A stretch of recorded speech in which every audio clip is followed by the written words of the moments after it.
অবলম্বন করলে 1000 নেকি নিমিষেই তোমরা কামাই করতে পারবে। সাহাবারা বললেন, হুজুর কি আমল? আল্লাহ নবী কয়, ইউসাব্বিহু মিআতা তাসবিহা, 100 বার সুবহানাল্লাহ পড়ো, ইউকতাবু লাহু আলফু হাসানাত, তার আমল নামায় আল্লাহ পাকের পক্ষ থেকে 1000 নেকি লিপিবদ্ধ হয়ে যায়। শুয়ে শুয়ে সুবহানাল্লাহ বলেন 1000 বার।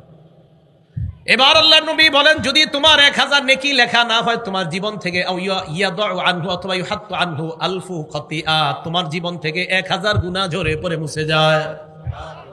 কয়শো বার সুবহানাল্লাহ? 100 বার। কয়শো বার সুবহানাল্লাহ? 100 বার। এবার আরেকটা, যদি দেখেন 100 বার পড়ার পরে ঘুমায় না, এখন আরেকটা বলবেন, বলেন সুবহানাল্লাহি ওয়া বিহামদিহি, বলেন সুবহানাল্লাহি 100 বার। এটা কয়বার? আল্লাহ নবী বলেন সুবহানাল্লাহি ওয়া বিহামদিহি, বাস এতটুকুই তুমি 100 বার পড়লা, গুফিরাত খাতায়া ওয়া ইন কানাত মিসলা জাবাদিল বাহরি, সমুদ্রের ফেনা পরিমাণ গুনাহ যদি হয় তোমার গুনাহ মাফ। তোমার গুনাহ, তাহলে আপনার সমস্যা কোথায়? গুনাহ মাফ করাইবেন। আল্লাহ বলেন, আলা বিজিক্রিল্লাহি তাতমাইন্নুল কুলুব, জিকিরের মাধ্যমে দিলগুলা প্রশান্ত হয়, যত বেশি জিকির করা হয় তত বেশি দিল প্রশান্ত হয়ে যায়। তাহলে আল্লাহর জিকির যত বেশি করবেন দিল তত প্রশান্ত হবে। এই জায়গা থেকে মা বোনরা যারা বাহিরে মাইক দিচ্ছেন না, আপনারাও আলোচনাটা মন দিয়ে শোনেন। রান্না করার সময়, সন্তান দুধ পান করানোর সময়, কাপড় ধোয়ার সময়, ঘর ঝাড়ু দেওয়ার সময় জিকির শূন্য মুখটাকে রাখবেন না। এবং এমনকি মা বোনরা যে মাসে অসুস্থতা হয়, ওই অসুস্থতার সময়ও তারা জিকির করতে পারবে। অসুস্থতার সময় কি করতে পারবে? জিকির করতে পারবে। তো জিকির শূন্য যেন না হয়। এমনকি অসুস্থতার সময় নামাজের সময়গুলোতে নামাজ না পড়ে নামাজের মতো বসে বসে আল্লাহকে স্মরণ করা, কারণ এই টাইমে তো আপনি পবিত্র থাকলে আল্লাহকে স্মরণ করতেন, তো নামাজ যেহেতু নাই তখন অন্তত কিছুটা সময় আল্লাহকে জিকিরের মাধ্যমে স্মরণ করা। এখন কলবগুলা পরিচ্ছন্ন পরিশুদ্ধ হবে কিভাবে? আল্লাহর জিকিরের মাধ্যমে। তিরমিজি শরীফের 3375 নাম্বার হাদিসের বর্ণনা, 2375 নাম্বার হাদিসের বর্ণনা। এই হাদিসের মধ্যে আসছে, এক ব্যক্তি রাসূল আকরাম সাল্লাল্লাহু আলাইহি সাল্লামের কাছে আসছে। আসার পর বললেন, আখবিরনি বিআমালিন ইয়া রাসূলুল্লাহ, ইন্না শারাইআল ইসলাম ক্বাদ কাসুরাত আলাইয়া। ইয়া রাসূলুল্লাহ, ইসলামের বিধি বিধান আমার কাছে অনেক বেশি মনে হয়, আমাকে সংক্ষেপে এমন আমল শিখায়া দেন যে আমল করলে আমার কাজ হবে। কি বুঝাইতে চাও তুমি? হুজুর আমি এত কিছু মুখস্থ রাখতে পারি না। অনেক সহজ সরল মানুষ আছে না, আপনার অনেক কিছু মুখস্থ রাখতে পারে না। তো সাহাবা আয়েশা বলতেছে, হুজুর আমি তো এত কিছু ভুলে যাই, আপনি আমারে সংক্ষেপে কিছু শিখাইয়া দেন যেটা আমি আমল করলে সহজে আমি নাজাত পেয়ে যাব।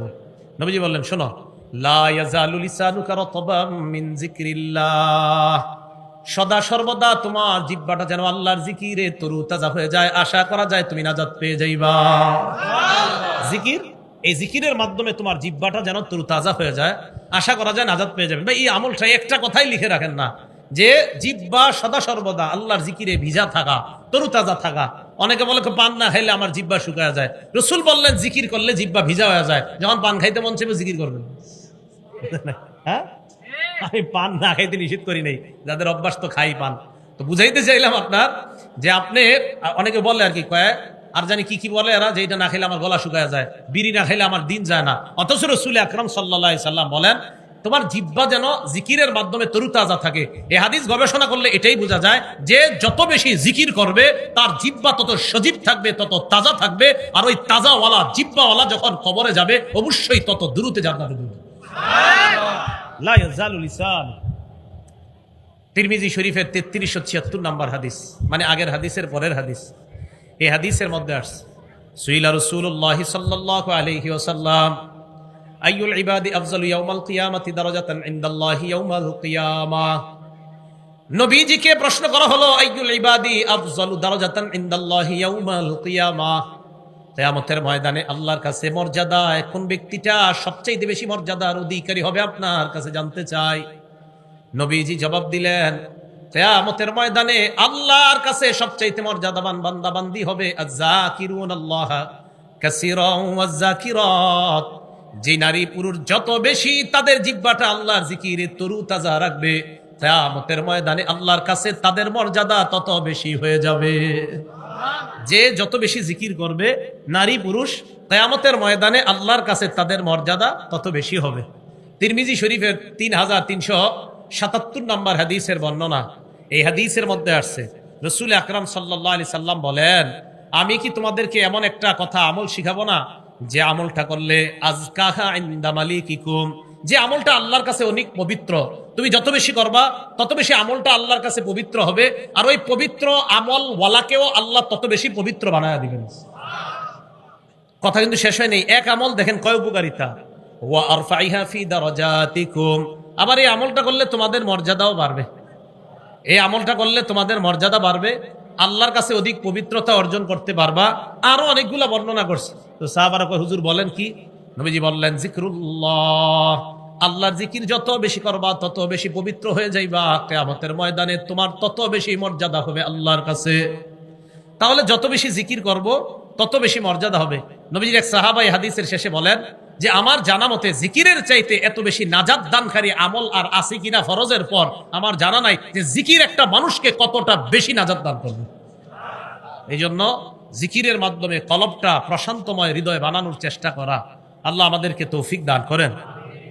মুসলিম শরীফের 2676 নম্বর হাদিস, এই হাদিসের মধ্যে আসছে আন আবি হুরায়রা রাদিয়াল্লাহু তাআলা আনহু قال বাইনামা রাসূলুল্লাহ সাল্লাল্লাহু আলাইহি ওয়াসাল্লাম ইয়ামশি ফি তরিকিহি ইলা মক্কা, আল্লাহ নবী মক্কার দিকে, মক্কার রাস্তা ধরে মক্কার দিকে চলতে লাগলেন। মক্কার দিকে আল্লাহ নবী যখন রওনা করলেন, যাইতে যাইতে আল্লাহ নবী মাররা আলা জুমদান, একটা পাহাড়ের পাশ দিয়ে অতিক্রম করলেন। পাহাড়টার নাম হলো জুমদান। কি নাম? জুমদান নামক পাহাড়। নবীজি বললেন হাদা জুমদান, এটা হলো জুমদান নামক পাহাড়। এই কথা বলার পর আল্লাহ নবী বললেন সাবাকাল মুফাররিদুন, সাবাকাল মুফাররিদুন, মুফাররিদুনরা অগ্রগামী হয়ে গিয়েছে, মুফাররিদুনরা অগ্রগামী হয়ে গিয়েছে। বলেন সবাই মুফাররিদুন, আবার মুফাররিদুন। মুফাররিদুনরা কি হয়ে গেছে? অগ্রগামী। আচ্ছা, সামনে যারা বসা আছেন মুফাররিদুন কারে কয় জানেননি? একজন খালি কইছে না, বাকিরা চুপ, মানে চুপ থাকা সম্মতির লক্ষণ, মানে অন্যরা জানেন। মুফাররিদুন কারে কয় জানেন? এই জিনাটা আগে বললেন না কেন? জানেন? আরে সাহাবারাও তো জানে নাই, তো আপনারা কেমনে জানলেন? মানে এরকম ভাবসাব যে সাহাবাদের চেয়ে বেশি বুঝে মনে হয়। আমি যখন বললাম মুফাররিদুন কারে কয় জানেন, সব চুপ, মানে হুজুর জানি। তো জানলে বলেন। সাহাবারাও জেনে জানেন। আমি তো অবাক হয়ে গেছি ভুয়াপুরে এসে যে আল্লাহ, মনে হয় এই জায়গায় পাওয়া গেছে কিছু যারা জানে। হ্যাঁ, সাহাবারা বললেন ওয়ামাল মুফাররিদুন ইয়া রাসূলুল্লাহ, হুজুর মুফাররিদুন আবার কি জিনিস? আল্লাহ নবী বলেন মুফাররিদুন চিনো না? কয় না, চিনি না। নবীজি বললেন আয-যাকিরুনাল্লাহা কাসীরান ওয়াজ-যাকিরাত, যে নারী পুরুষরা বেশি বেশি আল্লাহর জিকির করে তারা হলো মুফাররিদুন।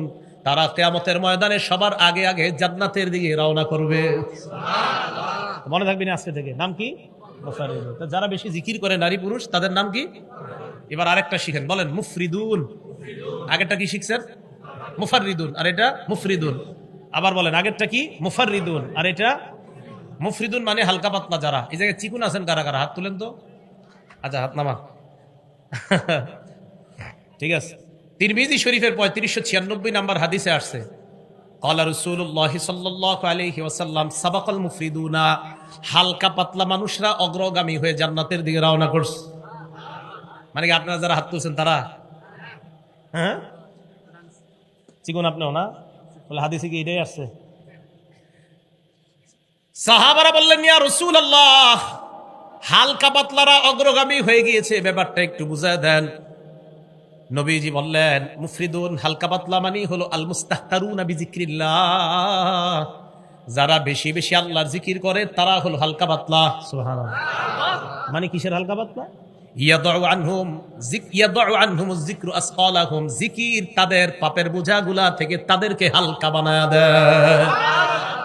ফায়াতুনা খিফাফান ইয়াউমাল কিয়ামাহ, আল্লাহ নবী বলেন তারা হালকা পাতলা মানে পাপের বোঝা থেকে হালকা হয়ে জিকিরকারীরা কিয়ামতের ময়দানে আল্লাহর দরবারে দাঁড়িয়ে যাবে।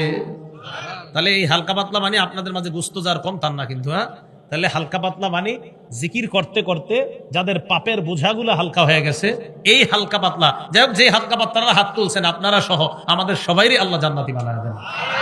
যেহেতু হাত তুলেই ফেলছেন, আল্লাহ সবাইরই জান্নাতি বানায় দেন। রাসূল আকরাম সাল্লাল্লাহু আলাইহি সাল্লাম বললেন হালকা পাতলা মানে পাপের বোঝা থেকে হালকা। বলেন তো পাপের বোঝা থেকে হালকা বানায় কোন জিনিস? জিকির। জিকির। তো এই জিকির পাপের বোঝা থেকে আমাদেরকে হালকা বানিয়ে দিবে। আল্লাহ আমাদের সকলকে পাপের বোঝা থেকে যেন আমরা হালকা হয়ে আল্লাহর কাছে যেতে পারি, আল্লাহ তৌফিক দান করেন। আবু দাউদ শরীফের 3667 নম্বর হাদিস, 3667, 3667 নম্বর হাদিসের বর্ণনা।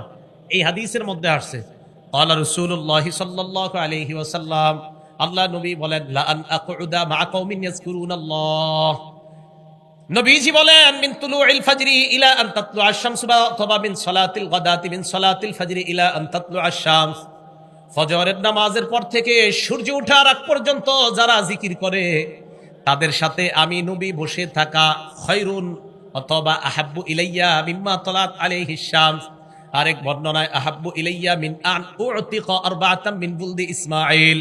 আল্লাহ নবী বলেন ইসমাইলি বংশের 4টা গোলাম আযাদ করা, এই 4 গোলাম আযাদ করা অনেক বড় ফজিলতের কাজ। এই ফজিলতের কাজের চাইতেও বেশি আমার কাছে ফজিলত জিকিরকারী মজলিসের মধ্যে ফজর থেকে সূর্য ওঠা পর্যন্ত যদি আমি বসে থাকতে পারি, ওই 4 গোলাম আযাদ করার চাইতেও আল্লাহর কাছে এটা অনেক দামি হয়ে যায়। এর চেয়ে বেশি আমার কাছে এটা প্রিয় যে আমি একটা জিকিরকারী মজলিসের সাথে বসে থাকবো। এরপর রাসূল বলেন ওয়ালা আন আকুদা মা কওমিন ইয়াজকুরুনাল্লাহ, জিকিরকারী সম্প্রদায়ের সাথে বসে থাকা মিন সালাতিল আসরি, আসরের নামাজের পর থেকে ইলা আন তাগরুবা শামস আহাব্বু ইলাইয়া মিন আন উতিকা আরবাআ, আসরের নামাজের পর থেকে মাগরিব পর্যন্ত যদি কোনো জিকিরকারী মজলিস থাকে আর তাদের সাথে যদি আমি বসে থাকি, 4টা গোলাম আযাদ করা এর চাইতেও বেশি আমার কাছে ওই জিকিরকারী মজলিসের সাথে বসে থাকাটা প্রিয় হয়ে যায়। তো জিকিরকারী মজলিস যারা, এটা অনেক দামি মজলিস, এটা অনেক উঁচা মজলিস, দামি মজলিস। তো জিকির করা, জিকিরকারী মজলিসে থাকা, অংশগ্রহণ করা, এটা আল্লাহর কাছে অনেক দামি। আল্লাহ আমাদের সকলকে জিকিরকারী মজলিসে বেশি বেশি শরীক হওয়ার তৌফিক দান করেন। আপনারা যে এখানে বসলেন, এই বসাটারও একটা দাম আছে। এখানে না বৈশা আপনারা যদি কোনো গানের মজলিসে বসতেন আর এটা যদি জিকির শূন্য মজলিস হয় তাহলে কিন্তু খুব খারাপ অবস্থা। আবু দাউদ শরীফের 4856 নাম্বার হাদিসের বর্ণনা, এই হাদিসের মধ্যে আসছে আমরা দুইজন এক জায়গায় বসছি কথা বলার জন্য, এমনি দুইজন বসে রয়েছি, তো কথা বইলা টইলা দুনিয়াবি কিছু গল্প গুজব কইরা নাটক সিনেমার গল্প করে উঠে গেছে। ক্বালা রাসূলুল্লাহ সাল্লাল্লাহু আলাইহি ওয়াসাল্লাম, আল্লাহ নবী বলেন মান কাদা মাকআদান, কোন ব্যক্তি যদি কোন বৈঠকের মধ্যে বসে, কোন আসনে বসে, আমি আসনের মধ্যে বসলাম, চা স্টলের সামনে 2টা চেয়ারে আমরা দুইজন বসলাম, এক আসনে আমি বসলাম আর এক আসনে আমার বন্ধুকে বসাইলাম। বসানোর পর আলাম ইয়াজকুরিল্লাহ, দুইজন দুনিয়াবি অনেক কথা বললাম, একটু বারো আল্লাহর নাম নিলাম না, আল্লাহর নাম নেই। নবীজি বলেন কানা আলাইহি তিরাতুন, হতে পারে এই বৈঠকটা তার জন্য আল্লাহর পক্ষ থেকে গজবের কারণ হয়ে যেতে পারে। তোমার এই বৈঠক কেন জিকির শূন্য হবে? কি কঠিন কথা দেখছেন। ওয়ামান ইত্তাজা মাদজা, কেউ যদি ঘুমাইতে যায় বালিশে মাথা রাখার পর নাটক সিনেমার গান শুনতে শুনতে ঘুমিয়ে গেছে, আল্লাহর নাম নেয় নাই, রাসূলের উপর দুরূদ পড়ে নাই, কান আলাইহি তিরাতুন, এই ঘুমটার জন্য গজবের কারণ হতে পারে। আবু দাউদ শরীফ 4855 নাম্বার, 856 নাম্বার হাদিস। তাহলে খুব সাবধান যে আমার আপনার একটা বসা, আমার আপনার একটা জাগরণ, আমার আপনার একটা ঘুমান, এই ঘুমিয়ে গেলাম, আমার আপনার এই ঘুমটাও গজবের কারণ হয়ে যেতে পারে। এই জন্য সাবধান, জিকির শূন্য জাগরণ যেন না হয়, জিকির শূন্য ঘুম যেন না হয়। আল্লাহ আমাদেরকে জাগ্রত ঘুমন্ত উভয় অবস্থায় যেন আল্লাহর জিকির বেশি করতে পারে, আল্লাহ তৌফিক দান করেন। বুখারী শরীফের 6320 নাম্বার হাদিসের বর্ণনা, এই হাদিসের মধ্যে আসছে ক্বালা রাসূলুল্লাহ সাল্লাল্লাহু আলাইহি ওয়াসাল্লাম, আল্লাহ নবী বলেন ইদা আওয়াইতা ইলা ফিরাশিকা, যখন তুমি বিছানায় আশ্রয় গ্রহণ করতে যাও, বিছানায় যাওয়ার পর তখন তুমি সর্বপ্রথম তোমাদের কাজ হলো ইদা আওয়া আহাদুকুম ইলা ফিরাশি, যখন তোমাদের কেউ বিছানায় যাও, যাওয়ার পর তোমাদের প্রথম কাজ ফালয়ানফুত ফিরাশাহু বিদাখিলাতি ইজারিহি, সে যেন লুঙ্গির নিচ দিয়ে তার বিছানাটা এইভাবে 3 বার ঝাড়া দেয়। ফালয়ানফুস ফিরাশা বিদাখিলাতি ইজারি, সে যেন তার বিছানাটা লুঙ্গির নিচের অংশ দিয়ে 3 বার ঝাড়া দেয়। যদি আপনারা ঝাড়ু, ছোট্ট ঝাড়ু ব্যবহার করেন, তো যেহেতু নবীর সুন্নত, তো আমার আপনার লুঙ্গির নিচ দিয়ে এইভাবে একটু ঝাড়ু দিয়ে সুন্নতটা আদায় করলে সমস্যা কোথায়?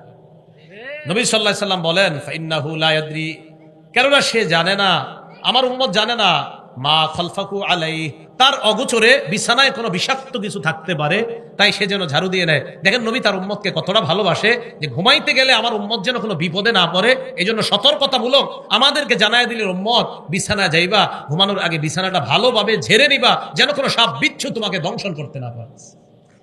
এরপর রাসূল আকরাম সাল্লাল্লাহু আলাইহি সাল্লাম বলেন এরপর কি করবেন? তিরমিজি শরীফের 3398 নাম্বার হাদিস আসছে, হাতটা মাথার পিছনে রাখবেন এইভাবে, এই যে এইভাবে, কিভাবে? এইভাবে, এইভাবে, এইভাবে রাখার পর এইভাবে শুয়ে থাকবেন। শুয়ে শুয়ে আল্লাহকে বলবেন আল্লাহুম্মা কিনি আযাবাকা ইয়াওমা তাবাসু ইবাদাক, আল্লাহ যেদিন আপনি কিয়ামতের মাঠে আপনার বান্দাদেরকে উঠাবেন, সেদিন আপনার আযাব থেকে আমাকে হেফাজত করবেন। চিন্তা করেন, বিছানায় গিয়ে এগুলো আমগুলো শিখায় নবীজি। তারপর কি করবা তুমি? তারপর মুসলিম শরীফের বর্ণনা আসছে, তারপর 2714 নম্বর হাদিসে আসছে, তুমি ফালইউসাম্মি বিসমিল্লাহ বলবা। ওই যে আল্লাহুম্মা বিসমিকা আমুতু আহিয়াটা পড়েন, এটা পড়বা। পড়ার পর এরপর আবার বুখারীর বর্ণনা আসেন 6320 নম্বর হাদিসে আছে, রাসূল বলেন তুমি যখন বিছানায় শরীরটা লাগাইবা তখন তুমি পড়বা ওয়াদাতু জামবি বিসমিকা রব্বি ওয়াদাতু জামবি, আল্লাহ আপনার নামে আমার দেহটা বিছানায় লাগাইলাম। সুবহানাল্লাহ। ওয়া বিকা আরফাউহু, আপনার নামে আবার আমি দেহটা বিছানা থেকে উঠাবো যদি আপনি চান। ইন আমসাকতা নাফসি ফারহামহা, মাবুদ আমার ঘুমের মধ্যে যদি আমার জানটা আপনি আটকায় রাইখা দেন, আমাকে যদি আর জানটা ফেরত না দেন, আমাকে যদি ঘুমের মধ্যে আপনি মৃত্যু দিয়ে দেন, ফারহামহা, তাহলে আমার জানের প্রতি আপনি দয়া করেন। মুসলিম শরীফের বর্ণনা, ফাগফিরলাহা, আমার জান আপনি মাফ করে দেন। আল্লাহ আমার ঘুমে যদি মরণ হয়ে যায়, আমাদের নবী কতটা মায়া দেখেন, আমাকে আপনাকে বলতেছে এটা বলো আল্লাহর, এটা বইলা তুমি ঘুমাও। কি যে আল্লাহ আমার ঘুমের মধ্যে যদি আমার মরণ দিয়ে দেন, আমি যদি আর উঠতে না পারি, তাহলে আমার এই জানটার প্রতি আপনি দয়া করেন, আমার এই জানটাকে আপনি ক্ষমা করে দেন। এরপরে দেখেন কি শিখাইছে, ওয়াইন আরসালতাহা, আপনি যদি আমার জানটা আবার আমাকে ফেরত দিয়ে দেন, ফাহফাজুহা বিমা তাহফাজু বিহি ইবাদাকাস সলিহিন, আপনার নেককার বান্দাদেরকে যেইভাবে হেফাজত করেন, আমার জানটা আপনি এইভাবে হেফাজত করে নিয়েন। এই কথাগুলা আল্লাহর জিকিরে আপনি ঘুমানোর সময় আল্লাহকে বলবেন। আমি বাংলাটা আবার বলছি, যদি আরবিটা না পারেন, আরবিটা আমি আবার একবারে বলছি, বিসমিকা রব্বি ওয়াদাতু জামবি ওয়া বিকা আরফাউহু ইন আমসাকতা নাফসি ফারহামহা ওয়া ইন আরসালতাহা ফাহফাজহা বিমা তাহফাজু বিহি ইবাদাকাস সলিহিন। সহিহ বুখারী 6320 নম্বর হাদিস। মোট হাদিস সংখ্যা হবে 7563টা হাদিস।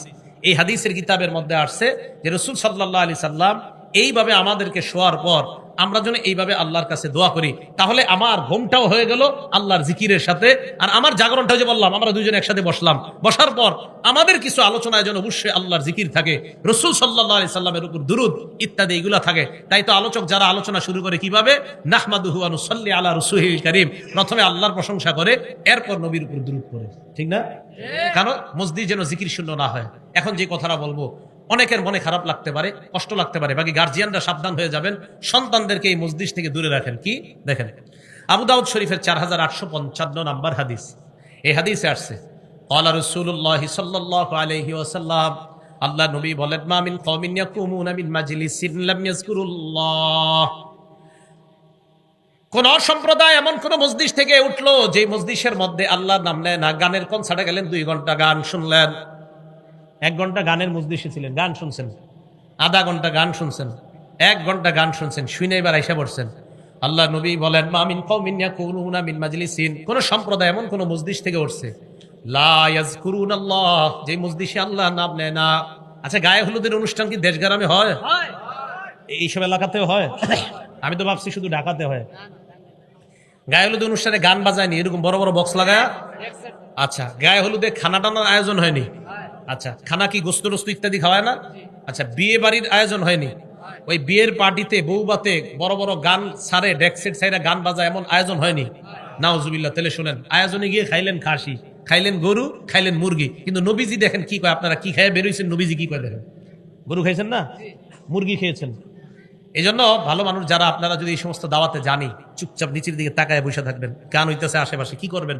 আত্মীয়র বিয়া ঠিকা চলে গেছেন, তো গিয়া নিচের দিকে তাকায় বসে থাকবেন, যতক্ষণ পারেন ইস্তেগফার পড়তে থাকবেন। খানাটা দিব কোনো মধ্যে খেয়ে তাড়াতাড়ি বেরিয়ে চলে আসবেন।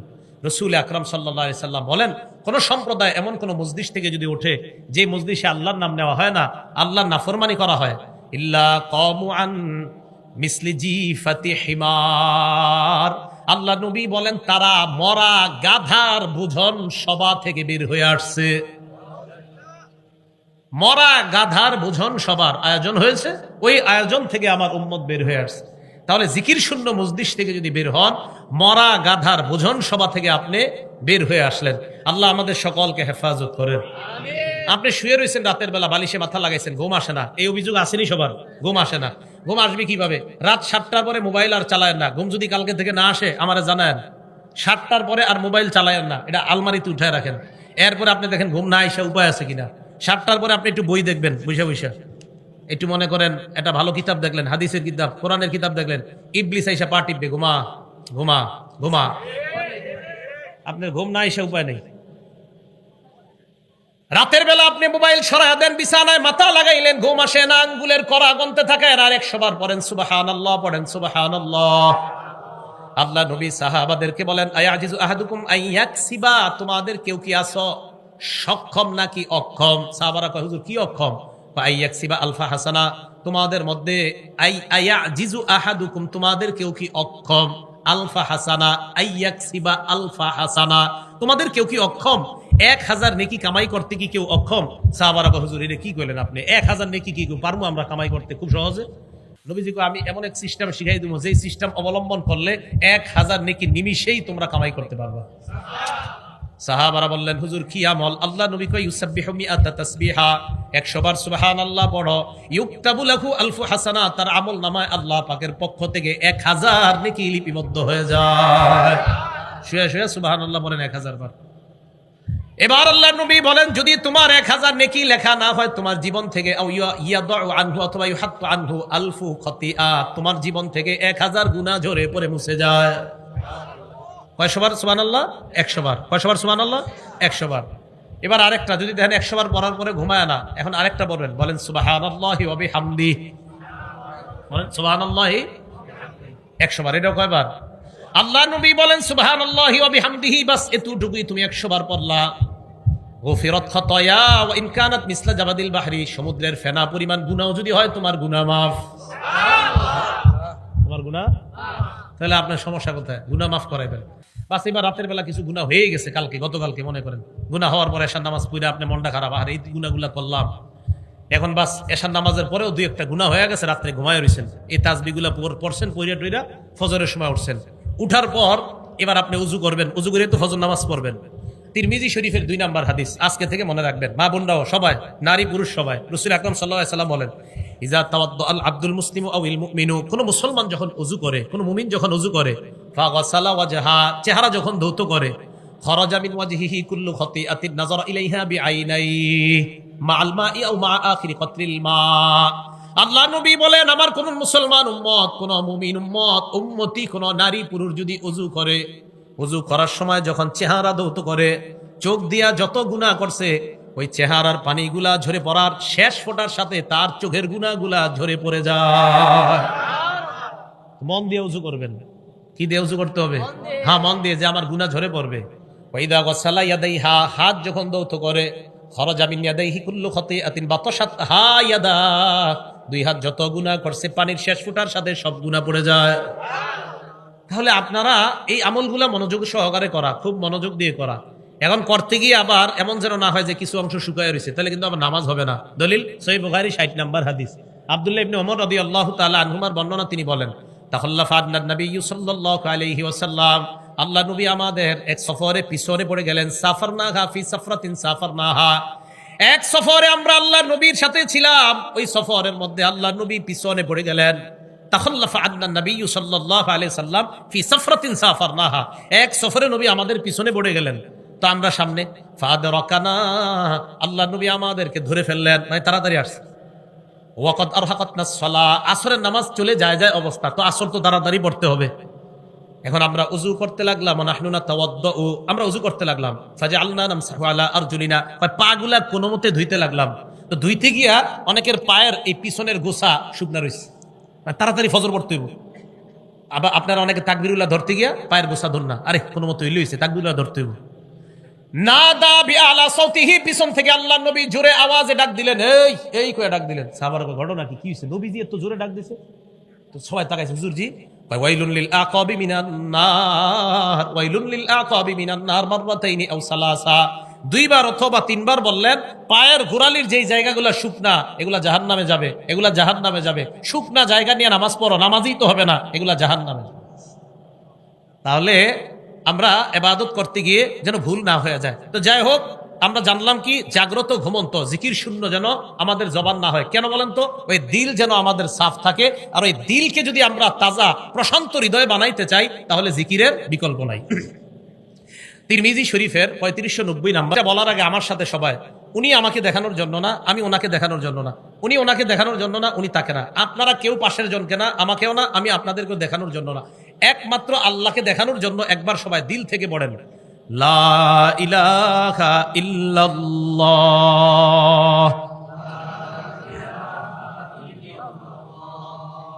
আচ্ছা, মনে করে নেন আমাদের হয় নাই, তা আবার আমরা একদম সত্যি সত্যি আল্লাহকে দেখানোর জন্য আবার লা ইলাহা ইল্লাল্লাহ